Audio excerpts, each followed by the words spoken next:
Ödendi bütün hatanın bedeli. Ben miydim tek sebebi? Sormayın onu ne olur bana, çoktandır kapandı yara.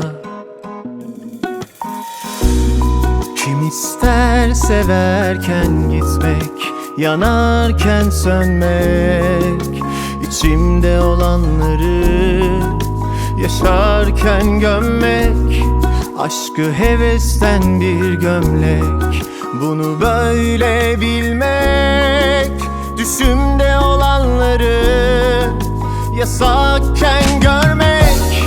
Duymuyorlar, görmüyorlar, unuttum onu, bilmiyorlar.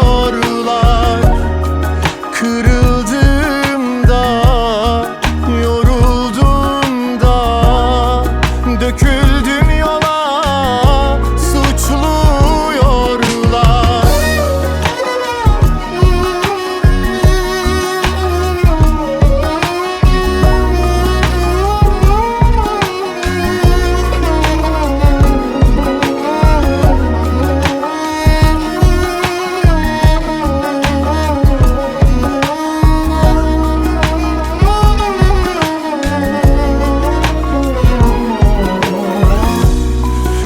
İster severken gitmek, yanarken sönmek, içimde olanları yaşarken gömmek, aşkı hevesten bir gömlek, bunu böyle bilmek, düşümde olanları yasakken görmek.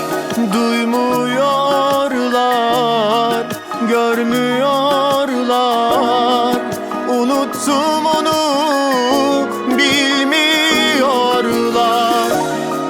Kırıldığımda, yorulduğumda, döküldüm yola, suçluyorlar.